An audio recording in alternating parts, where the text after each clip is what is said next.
Hello, Medfield, and welcome to the newest edition of Medfield People. My guest today is Steve Kramer, who many of you may know. He's a longtime resident here.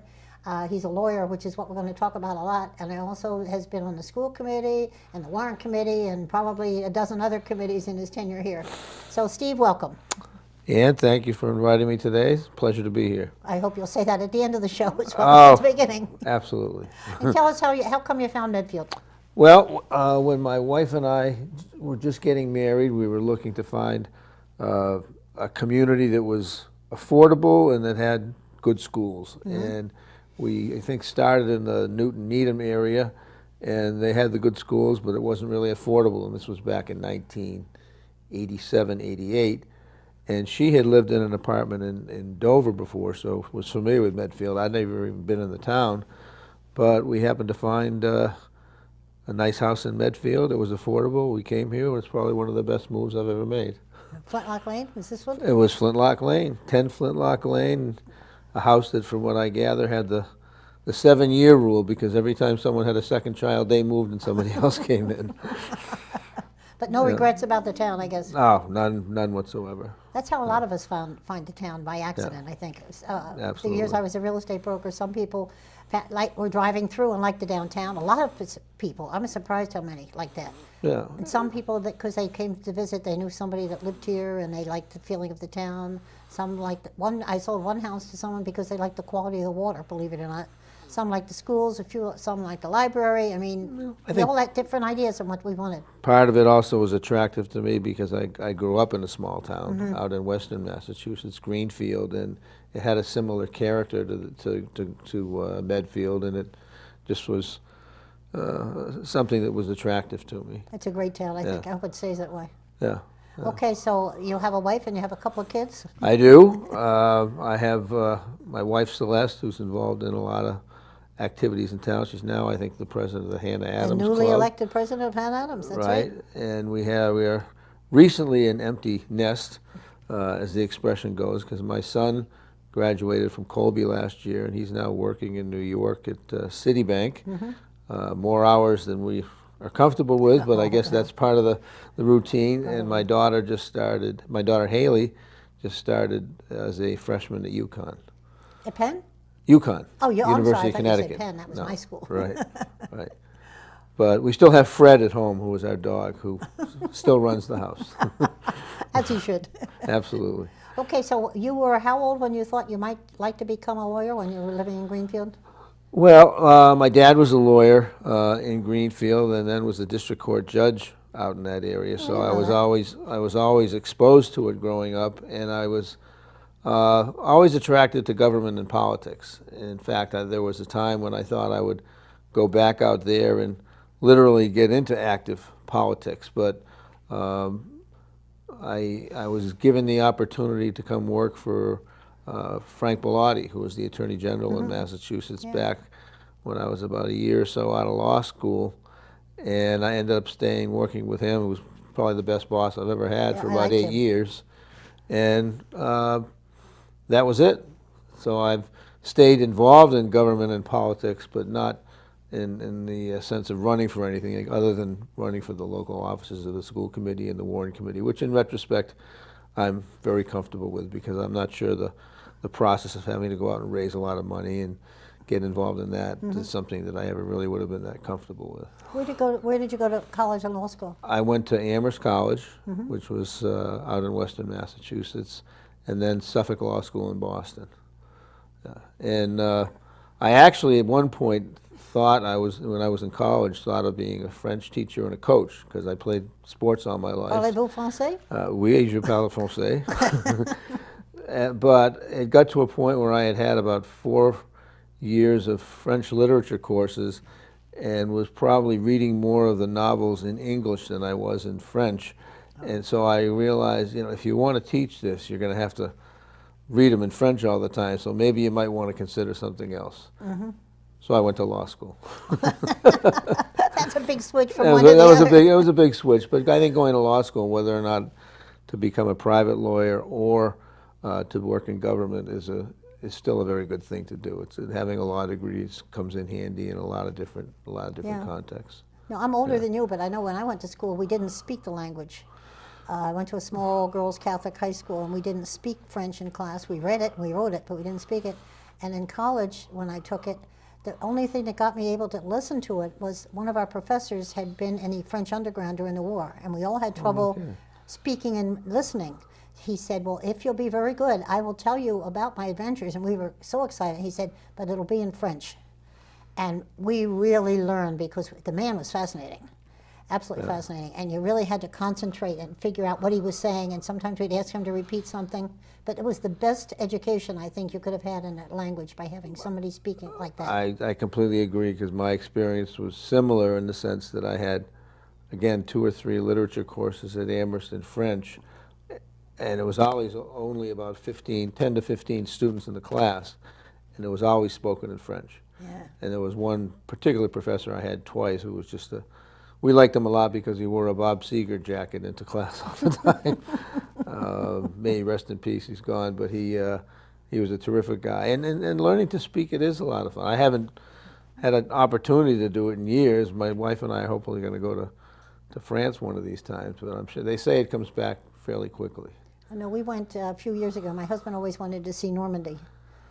And Right. so we went to London and then Paris. I went to Normandy at the last day. Right. Well, we will not go to France without going to Normandy. No, that's what we would. Yeah, I wouldn't go anywhere over there without seeing that. Yeah. And there was a bus trip going over to Germany to see some prison camps, and I said, no how, no way could I ever. That I probably would do, only because my dad was in one. Oh, was he really? Yeah, my dad was a navigator on a B-17 and he was shot down over Berlin in 2 weeks after D-Day, and he ended up in a Stalag III Nazi prison camp for about a year. Oh my God. Yeah, and survived. He went from, I think, 160 to 90 pounds, and wrote an extensive diary of his entire experience, and then never showed it to us, and I found it in his law cabinet after he died. He never told you about that? No. Nor did he tell us that a piece of the parachute that he had was with it, as well as the Purple Heart. He just put them away and never even mentioned them. Yeah. Your mother didn't know about this either? No. None of us did. But I took the diary and actually used it to write an article that a local person, Cullen Murphy, who's I remember, yeah, he helped me write an article about the experience my father had had as a prisoner of war, and I also went down to Austin, Texas, and interviewed several others who were in his group to find out what their memories were of the experience. And of course, it turned out, strangely enough, 5 of them had tried to contact him, my father, ever since the war had been over, and he had not responded to any of them. Jeepers. So he couldn't even talk to the fellow people that he'd been with? He just, knowing him as I do and did, my guess is once it was over, he was that it's done. That's in the past. I don't want anything to do with it. But the only thing he would say when we had a minor conflict at home where people would be arguing about some mundane issue was he'd just sort of say, this is a little conflict, but it beats jumping at 28,000 feet, so let's take care of this. I guess he's right. Yeah. He must have been quite a man. He was. I mean, he really, he was a pillar in the community out in Greenfield, that's for sure. I think the different organizations that he ran, and his was Rotary, by the way. They had Lions, but he was in Rotary. Mine was Mine is Lions. But very understated all the time, though. I guess so. Yeah. And pretty good role model, put it that way. That must have had a huge impact on his future health, though. Well, it did in the sense that, unfortunately, he died of lung cancer at 76, and he had started smoking probably when he was 16 or 17 years old.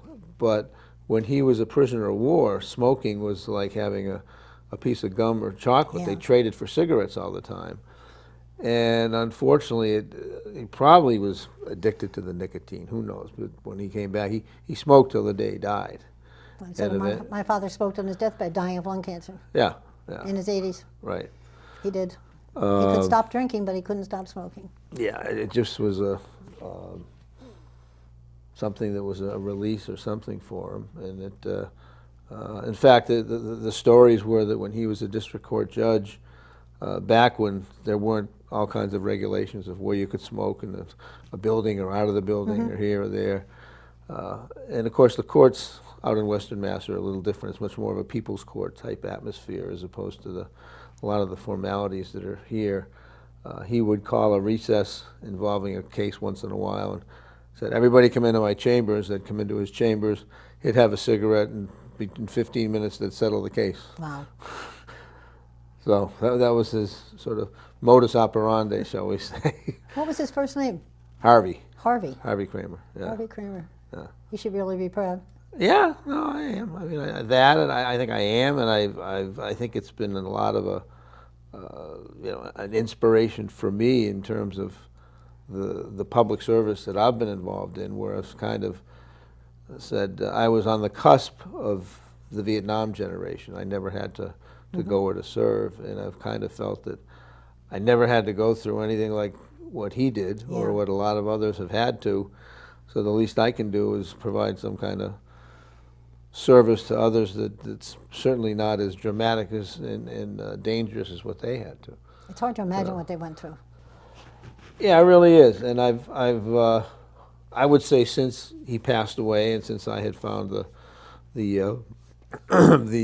diary, I have sort of become a student of the entire process of what a lot of them went through. Not only in Germany, but also in the Japanese camps, where there was, I think, a lot less publicity than there was about what happened in Europe, because there just seemed to be more opportunities to memorialize it through television or through pictures in the European forum.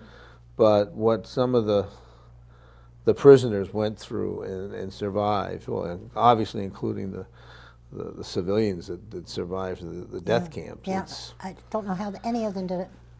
No, I don't know how they kept their spirit up enough to want to live. Every time I see John McCain on television, Right. I look at that man and say, how in God's name did he survive what he did and come back normal? He seems so normal. Right, right. I mean, there's I hate to use the word baggage. I think they've all got a certain amount of baggage, but even that they're able to suppress it to a certain degree. It's amazing. Because I don't think the modern generation would. You never can say they wouldn't be capable of it because you just don't know. But it is amazing what that group went through. You know, because you lost hope. If you lose hope, you lose the will to live. You lose the will to live, and you're living in those type of squalid.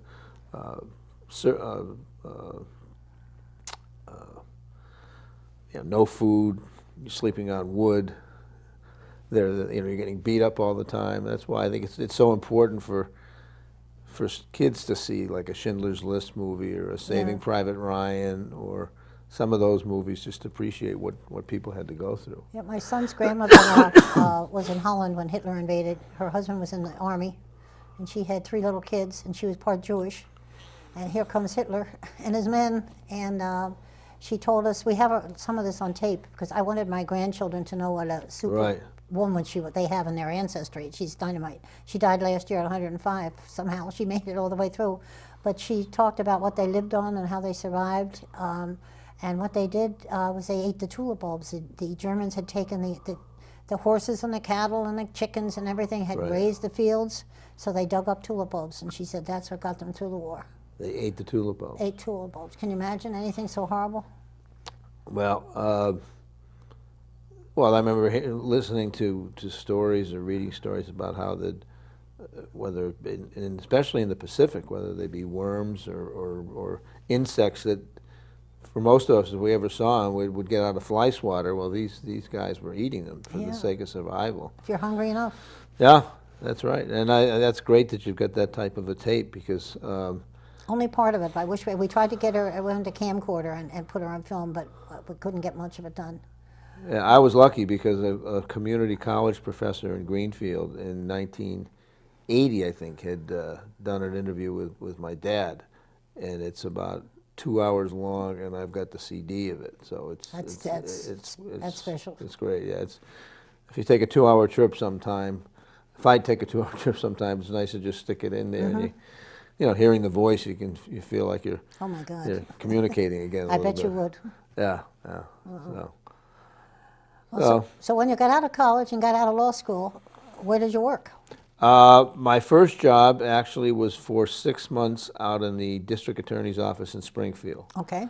which was close to home. It's, Not that far, Springfield, yeah. south of Greenfield, and it was a decent job. But when I was given the opportunity to come back and work in Frank Bellatti's office and do consumer protection litigation, I took the opportunity and did it. And I actually was dating someone from Boston at the time, which made it. Does Celeste know this? Oh, sure, she does. We got married when I was 35, so I think she has a very good idea that I might have dated one or two before then. But I took the opportunity to come back and work in Boston, and again, I worked for Frank for 7 years in consumer protection, and it was great. And then what'd you do?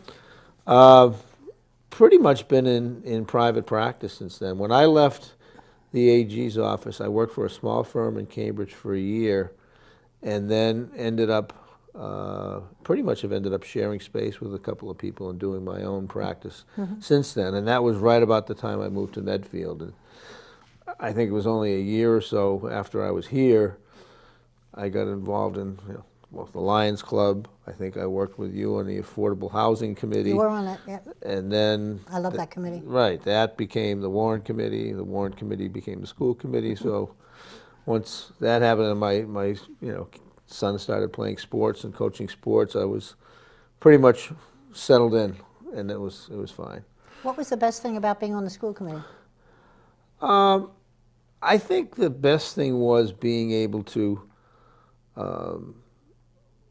see the results of what you worked on. I mean, we did the school building project, which was very difficult because there was a lot of, as you remember, there was a lot of controversy about how big it was supposed to be. For the people at home, which project are you talking about? There've been quite a few Oh, over the years. well, the big project. Of the big high school, The big- junior high school? Right, Swatch? where Okay. we had the project and the revote and the recalculate, the whole. we did. Right, and I think it did a lot, not only for me in terms of seeing the results of what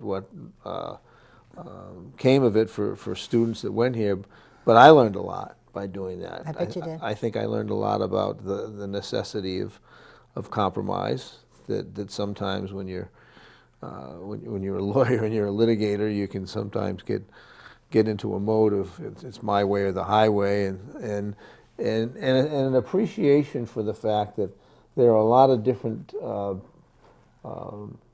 people in this town in terms of who have various levels of wealth and are in different situations, and you can't just basically do something that's going to please a certain number of people, even if it may be the best possible thing for the students. If it's going to negatively impact a lot of other people, there's got to be some give and take on it, and I learned a lot during that process. That's the best thing I learned in town government. Yeah.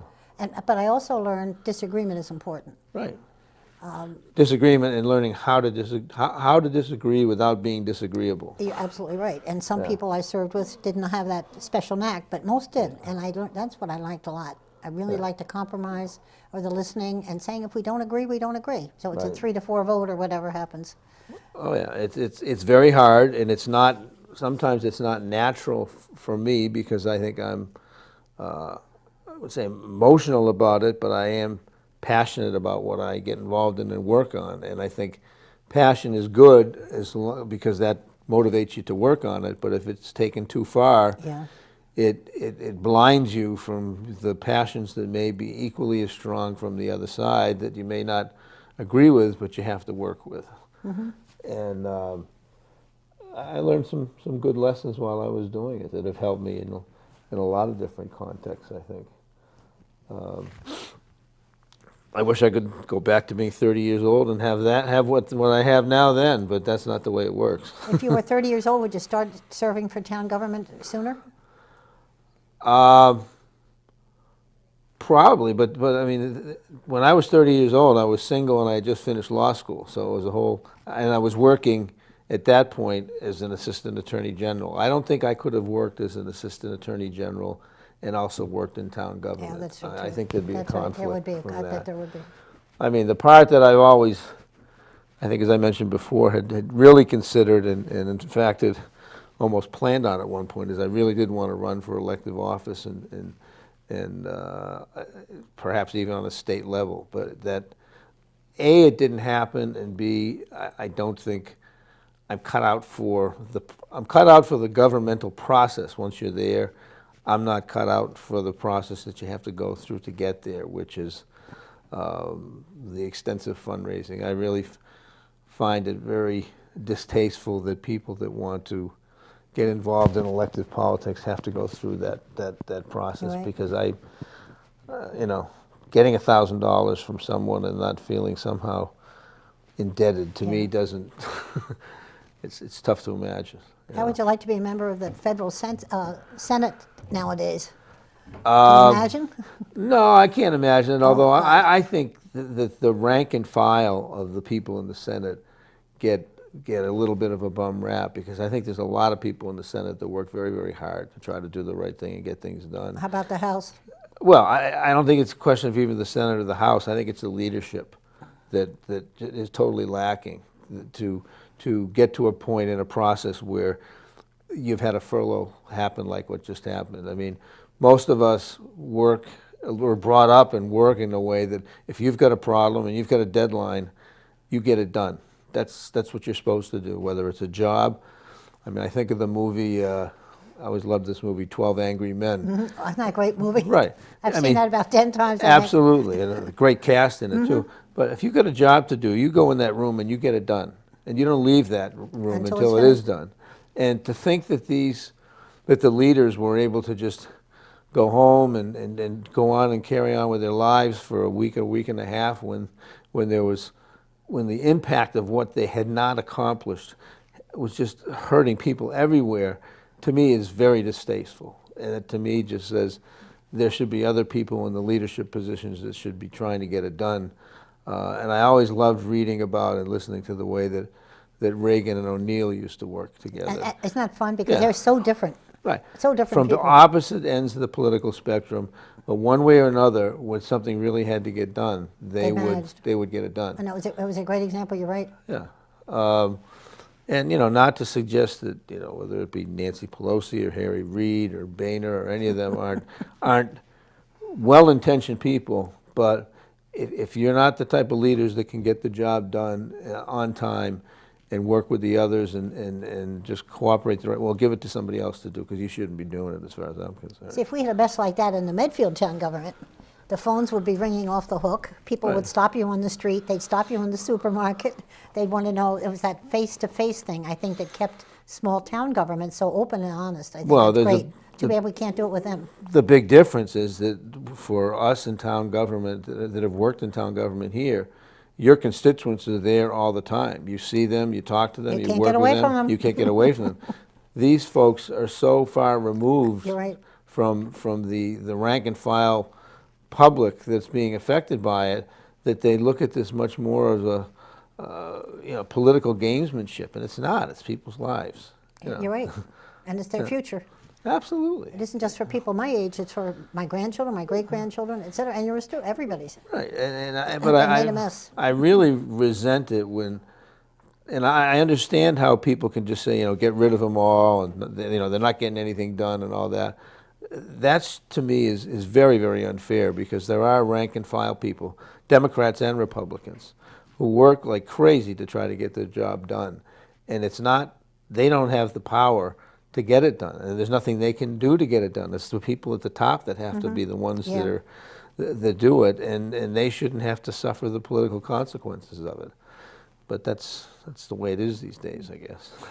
Well, what'd you like best on the warrant committee, or just like? Well, I learned a lot on the warrant committee. When I was on the warrant committee, George Niles was the chairperson, and most of the people that I dealt with there had much more of a financial, budgetary background than I did, much more of one than I did. I'd never really taken accounting courses or line item budgets and everything, so I had to learn a lot about it during the process, which I did. And I think in some respects, one of the parts that was very good, I mean, that they run the town. I mean, they say who's going to get what, and I think having to again make the type of compromises where if you gave everybody what they wanted, well, the town would be bankrupt. So you always had to figure out, okay, they're asking for this, they had this last year, what is it they're saying that they want for the next year, and how do we figure out between the wants and the needs? That's where the rubber always hit the road. Absolutely. Yeah, but it was fun, and I know I did I was on for 3.5 years, and then I took Fair Stevenson's place on the school committee when there was a vacancy because she went to divinity school, I think. I even voted for you. Yeah. But I did the police budgets, the fire budgets, the school budget a couple of times, and you get to work with different people and learn a lot. And I think it was just a valuable experience. And you again, it was something where when you work in town government, you really do get to see the results. You can drive right down North Street or Main Street and sometimes see, oh yeah, that's what we voted for. That's right. And there is a certain gratification that comes with that. Because there was a man that stood up at the special town meeting and wanted to know what the warrant committee did, and unfortunately he was not well versed in the process, but technically the warrant committee is supposed to represent the average resident of Medfield and do as good a job as they would do if they had all the materials there, and just spend your time and make a really good recommendations on what you've seen. Right. And the 9 are generally so different. Like, I was glad when the land purchase came up at the special town meeting, the warrant committee was split on it, half and half. And that to me was healthy, because I can think of 100 reasons to vote for and 100 reasons to vote against an awful lot of things. And I was very pleased to see the split vote. Yeah, and I think that's happened on several things before, but the way that it was done, I think it was there. You're exactly right. There's a lot of good reasons that should be passed. There's a lot of good reasons with everything that has to be done over the next several years in this town that it shouldn't be. And how do you weigh those two? I know. I guess we find out tonight. Yeah, how the other voters went. Right. Because a lot of people told me they were sorry they hadn't gone. Oh, right. So whether people will go to the polls today, I don't know. Typically on a vote like this, my guess is we'll get 15 or 20% turnout. That's not much. No, it's not anywhere near what it should be, but, I mean, if you're not involved in the process, or you don't read it, or if you don't read one of the papers, and I think everybody gets the Hometown Weekly. I'm We not do, sure and everybody I like the gets Medfield other patch. one. I get that on Right. the internet. When's the first time you voted? Do you remember your first vote? George McGovern, 1972. Was it a paper ballot you had to mark?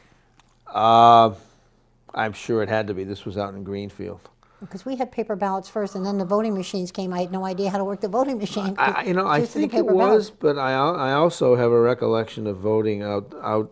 This was back home, and interestingly enough, the machines were at my elementary school, my old elementary school.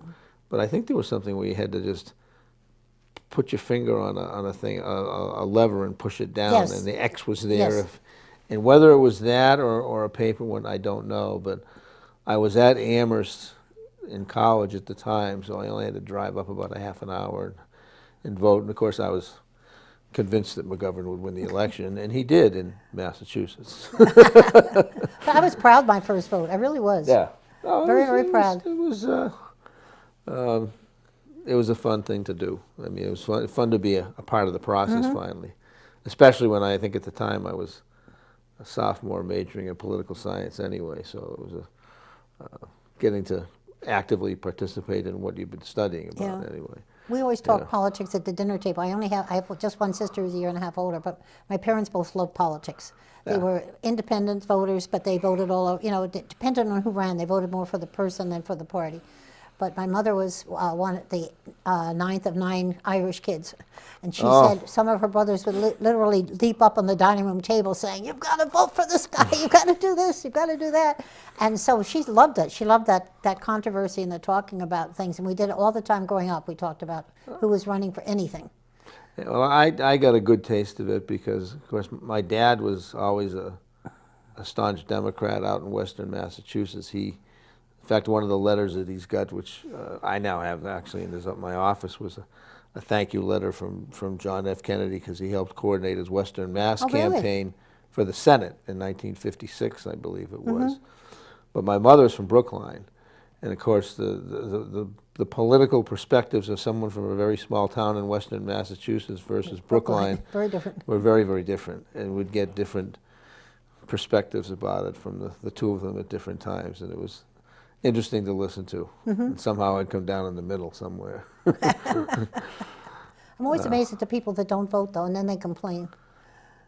Yeah, I have my comments that I usually give to them, which is, if you don't participate in the process, you really don't have much of a right to be complaining about the ones that are there. I know.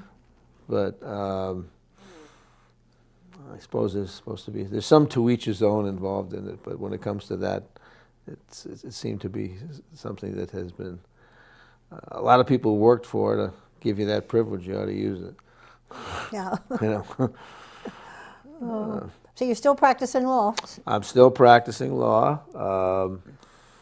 I enjoy it most of the time. I mean, I think sometimes and it's all pretty much civil litigation, business litigation, that type of thing. I can't say that there isn't part of me that would still like to do some work in government, and I might, but... You mean local government or? No, maybe state government really? or something. Yeah, it's possible, but in some respects, I've been my own boss now for 20 or 25 years, and there is a certain amount of independence that is enjoyable. Yeah, I'm sure it is. I can go and do what I want if I want to. Especially it was over the past 4 years when my son was playing baseball up at Colby. And you could just go. And I went. I think I might have missed 4 or 5 games in 4 years. Wow. And I would not have been able to do that were it for were I working at a big firm somewhere where you just don't have the flexibility. But the government part, I think it would certainly would depend on the circumstances, who was there, and it's. I've actually had some decent cases against the state over the last couple of years, and it's interesting when you get a little bit older to see that there are certainly the pros and cons of the positions that are taken by the government. When you work for the government, you think that what you do is right, and if you're involved in it, there's got to be something wrong with what the other person's doing, and it works both ways. Yeah. You have to let us know if you're going to run for any office in the state, and then we'll bring you back here. Oh, I would never. I would never run for promotion. You wouldn't do it, huh? No. I think it's interesting because I read in the paper today that there's I think someone's running for the Attorney General's office who's actually somebody who's been in the staff within the office, and I've dealt with her. She's a very qualified individual and been there for a while, but to undertake that process and the fundraising you have to get involved in, if you don't have any name recognition out there, that'd be pretty hard. Oh, I think it's almost daunting. But I think part of it with the AG's office is because Martha Coakley's running for governor. This will be the first time, I think, in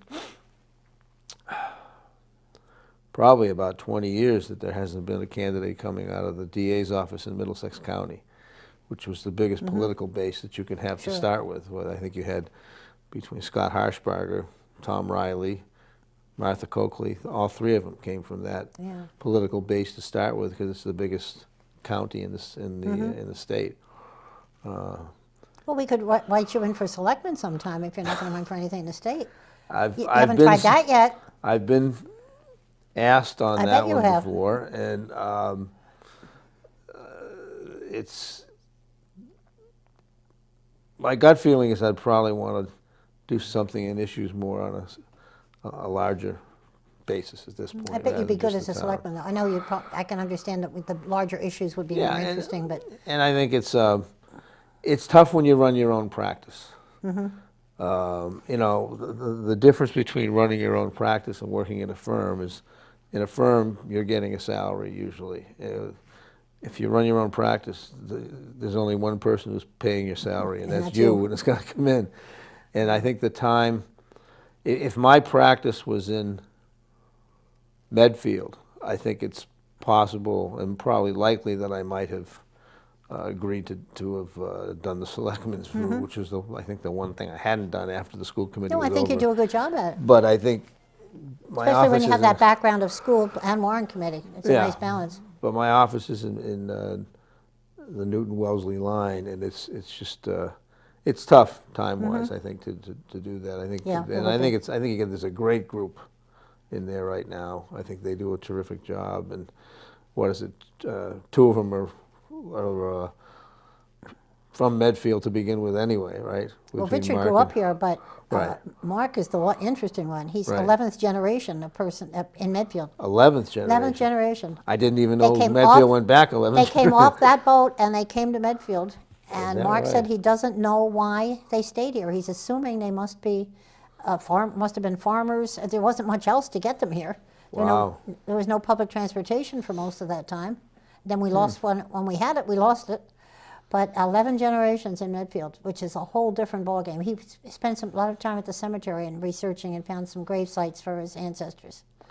I'm just, while you're saying that, I'm thinking if you have 11 generations, now of course back 11 generations ago, the average age was not as That's true.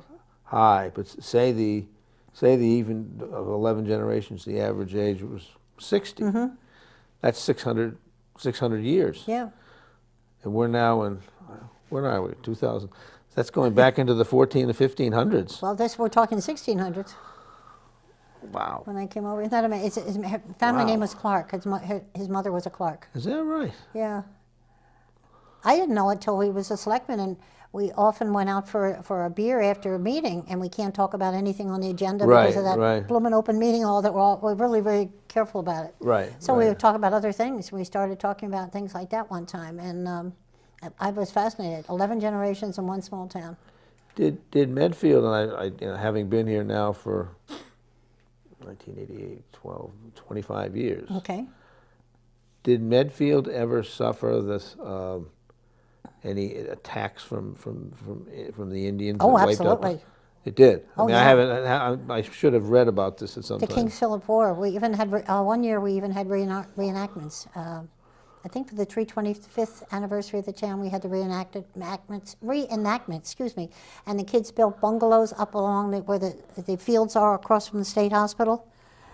And we had a ritual burning. It was unbelievable. How much of the town was wiped Almost all, out? including most of the house that was on my land. Okay, so what happened here then was very similar to what happened where I went to as a day student to Deerfield Academy out in Western Massachusetts, and in the late 1600s, I know because the entire main street of Deerfield, which is it's incredible with the old houses they have there, some of them still preserved with a hatchet in Yeah. the door, Sure.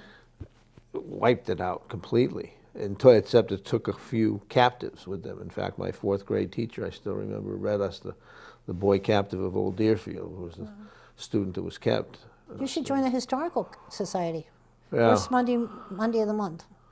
They meet at the Unitarian Church on North Street. And they have different topics each time. Yeah, that's fascinating. They've had a lot of them on the Indians. Metacomet Road, that's named after Metacomet, an Indian, of course, and Indian Hill 2, of course, and Indian Right. Hill 1. And but it must have been pretty tough going. I often wondered how the people made it. Oh, absolutely. And I don't blame the Indians. We came in and took their land away from them. I've always enjoyed, two of the movies I've always enjoyed a lot were Little Big Man and even to some degree the Dances with Wolves with Kevin Costner, because we didn't have any right to go in and maybe to negotiate something, but not blow these people away. Yeah, sure. Yeah. But lots of history in this town. Oh yeah, yeah. I mean, and that's part of what's I've really enjoyed here because it's very, it's more affluent than the town that I grew up in. There's no question, especially now. Yeah. It's actually a lot more affluent now than it was when I moved here in 1988. Yeah. I just hope we can keep the lower base and the middle base as well, because I think it's important. Oh, I think it's extremely important. That's why we're on the Affordable Housing Committee. Yeah, I mean, I think the housing stock is such that it should be able to happen, because it's not all huge houses in the town. There's still some parts of the town where the houses are not. They're great little houses, but they're not the ones that are the seven-figure homes. Mm-hmm. And, because I think for a lot of reasons, I think the perspective in town government, the politics of it, the student body at the schools are a lot better when you've got some students Absolutely. that are not as, got money whenever they want it for Mm-hmm. whatever they want it. And the other part, and this is something that I actually wrote an article I had in last week about the baby boomers. Where are we going to go from here? Which is, there's a lot of us who are now empty nesters that would love to stay in Medfield, but the problem is a little bit, if you sell your house now, where are you going to go? You got over 55 developments that are going up in many, many communities right now, in Norfolk, in Holliston, in Hopkinton. And from my perspective, there's one great location where you could have an over 55 development that if you build it there, I'd be the first one to At buy the hospital. one. Absolutely. I'm with you. No, I'm Absolutely. with you. There's a nice one on Dale Street too, though, Turtlebrook. Right. They're wonderful. I sold several of those when I was a real estate broker. I love that neighborhood. And then beyond it, there is an affordable housing project, Right. which is also great. And I'm really glad to see all different size houses going instead of just the great big mini mansions. Right, but there's not enough and right now, I mean, there's my generation, the baby boom generation. There's a ton of us in this town who came here right around when I did, whose kids are now gone. They're either in college or they've graduated, and because the taxes are expensive if you've got a reasonable sized house, you want to stay here, but you can't afford to. You want to downsize, but there just really isn't that much of a housing stock, and that's why I was I mentioned to this before we started. My wife Celeste and I took a walk up around Hospital Hill 2-3 Sundays ago, and I had never really walked all the way to the back of the property, but what a gorgeous parcel it is up there. And I must say, with all due respect to those that want to preserve all those brick buildings up there, everything's worth preserving if there's a purpose for preserving it, but the purpose for preserving it isn't just to be able to say that it's historic and it's a wonderful building. If you can't use it for something, it's time to move on. I was glad to see the Clark building go down. That what I'm calling modern, it was from the 50s. Right. Big brick building right across the front. It ruined the whole landscape of the place, I thought. And there's some beautiful architecture in those buildings with the slate roofs and even the small details. And I'm not an architect of the way the brick is done, but still, if there's a better purpose for it now, that'd be a terrific place for it. You could have an over 55 community. And the point I was going to make is that we were talking about, you need to have a sort of an economic population with not just very affluent folks, but some middle-class folks too. You need to have an elderly population in town too. Absolutely. And that population is starting to dwindle because obviously it's getting older and some are no longer with us, but if everybody such as my generation in their 50s, late 50s or going on 60, if we all leave, there's not going to be an elderly population here. I mean, right now there's a huge influx that I've seen over the last 3-4 years of young families moving in here with kids for the same reasons we did in 1988. But the school population is still going down. It's going down, but my guess is it'll stabilize and go back up a little bit based on what's happening right now, because there's just a massive influx of people with young kids coming in. But some of it is, they told us that some of like I had 6 children. A lot of my friends had 4, 5, and 6 children. There aren't too many nowadays that are doing that. That's true. And I think that's a big difference. That's size of the that's a families. very good point. Yeah, I mean, tuitions do certain things. Oh, did they ever? I Yeah. can't believe we survived. We made our Right. last college tuition payment and the last mortgage payment the same month. I still Yeah. remember thinking, we're rich. We've got money. We're rich. Well, what we thought was enough for two was barely enough for one. Put it that way. Do you have any funny lawyer stories? Excuse me. Any good ones? Yeah, Yeah? not that I can think of offhand. I think, No lawyer jokes? well, you know, there's always the jokes about if there's a shark that eats a lawyer or something, and there's one less. I don't know. I can't even remember. I mean, I don't. I listen to some of those jokes, and I don't take them personally at all. But there's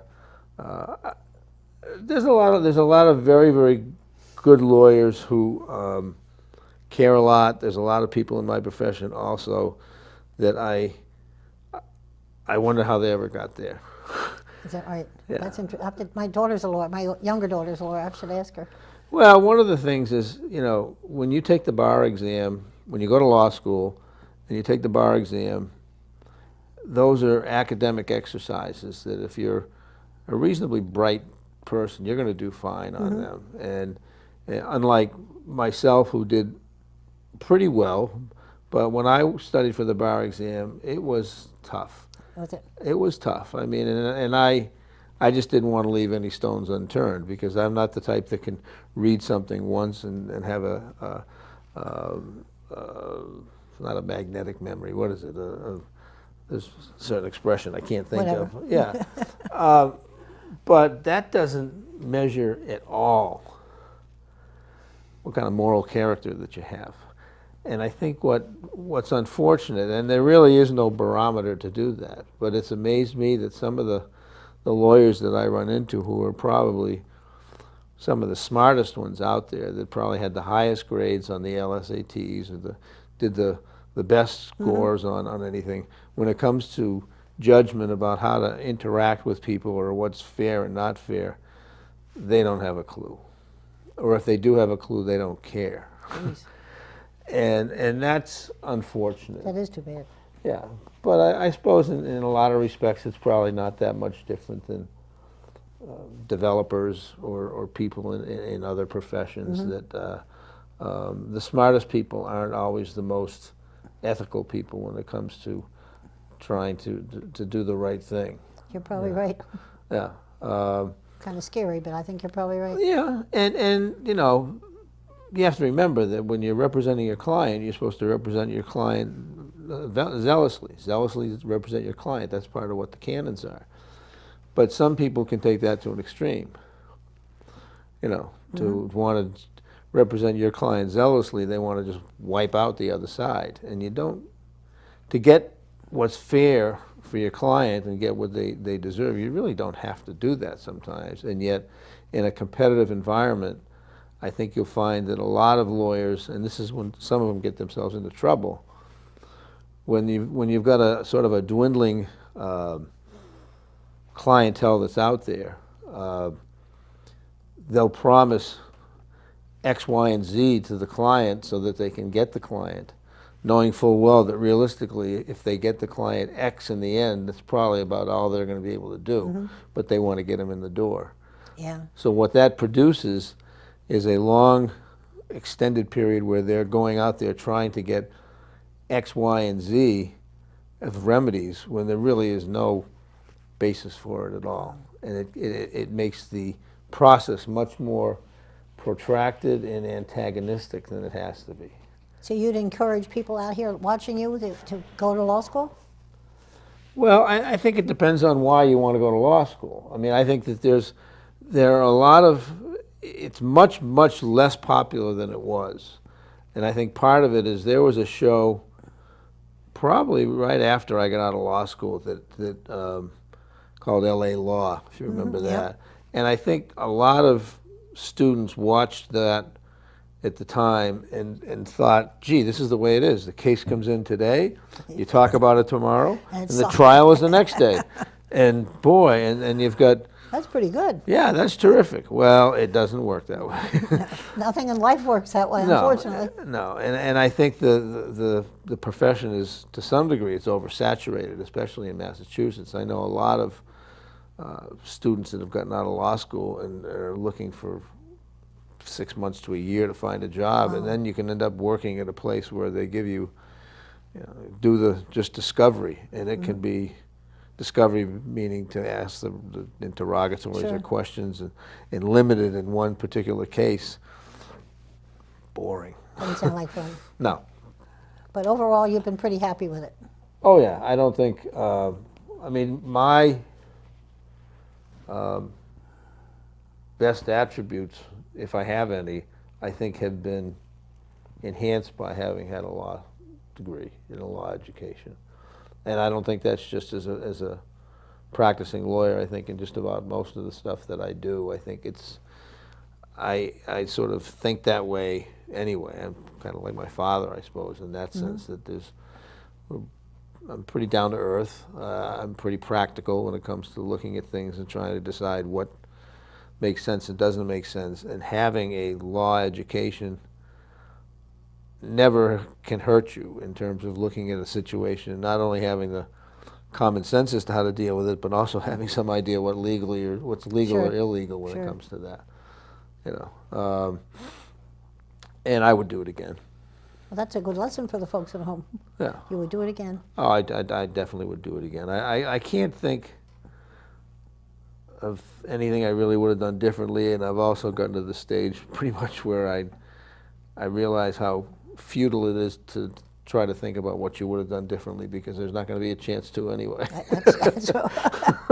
No, and I'm not sure I'd want to go back and relive all these years either. No. I don't think I would. No, I mean, you compare the lives that we've had living in a town like Medfield, with a chance to get your kids educated in a school system like this, with the town government that gives you pretty much what you need. Good water, don't forget that. Yeah. Good dump. I mean, and you look at the way, most people live in other parts of the world, both between the repression that they have and the conditions they live in. And it's like, what have we got to complain about? You're very lucky. We have nothing to complain about. We are lucky. I hope the town stays this way. Yeah. And people like you and I are the ones that are trying to keep it this way. Well, you try, and most people should, I think, realize a little more that it's worth keeping it this way. But my father's old expression, it takes all kinds. Yeah.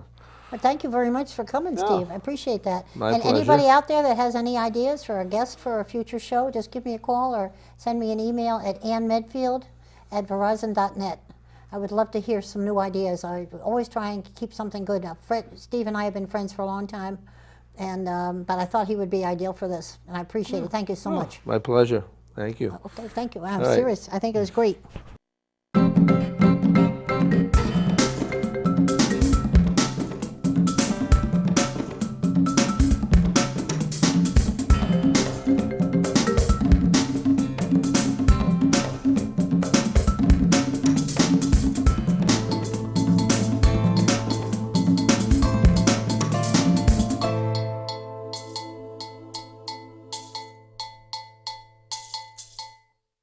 This program was made possible through the generous support of your Medfield friends and neighbors, folks just like you.